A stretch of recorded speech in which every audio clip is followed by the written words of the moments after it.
Hello, good evening. Salam alaikum. Now we have the first problem. I've exhausted my Arabic. Luckily, I have some good volunteers here who are going to help with the translation afterwards, but for now you have to listen to 5 minutes of me. I'm so sorry. Okay.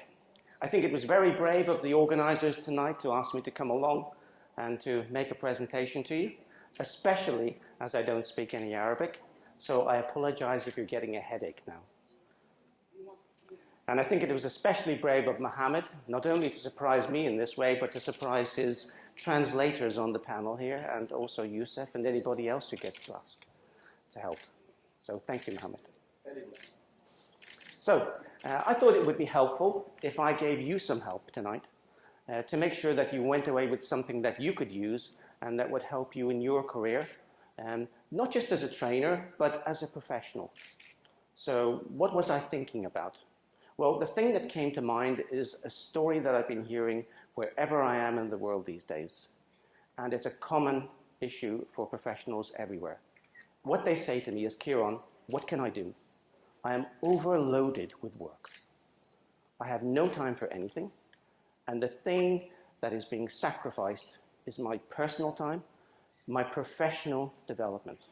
So I'm doing the work that my company needs me to do, but that's what's happening. It's no more than that. And this is a common situation for people. So if you're under pressure, you have to deliver. You deliver what your company needs, and the thing that suffers is your development. Now that's okay over a short period of time. You can sustain it. It doesn't make a big impact. But in the longer term, it means that you are degrading your ability as a professional, and in this case, as a trainer. And that's not good. It's not good for you, and it's not good for the people that you help. So what can you do about it? You've got an even bigger problem if you're a training and development professional, because not only do you need to stay current, you also have to set an example to others. You have a responsibility to be a role model with continuing professional development so that others can see that it's done properly. You give them a great example. So if you're not doing it, why should they? So how can you balance all these things? How can you find a way to deliver what your company needs and stay professional and be a role model?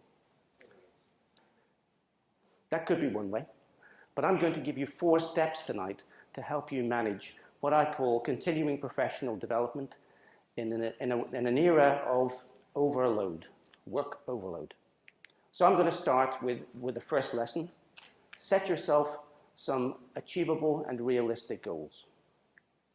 When we do development, we think, well, I'm going to stretch myself. It's part of the development process. It's a natural thing for us to do. But what you shouldn't do is stretch yourself too far. You may break, and that's not good. So be realistic in the goals that you set yourself. Better to do that than have lots of unachieved goals at the end of your year and for you to feel very demotivated because you achieved nothing. So keep that in mind, realistic and achievable. Number 2, prioritize. We hear a lot about it, but it's something that you have to do for your development just as you do for your business goals.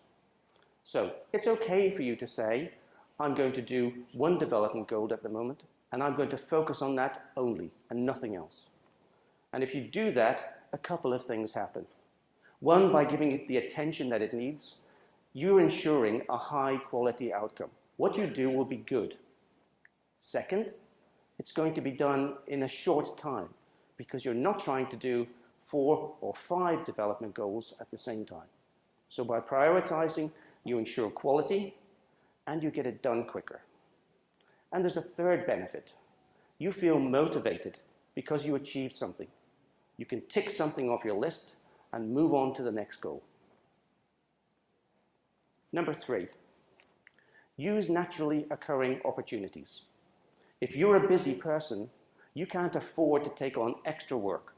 And sometimes a development task can seem like extra work. So don't do that.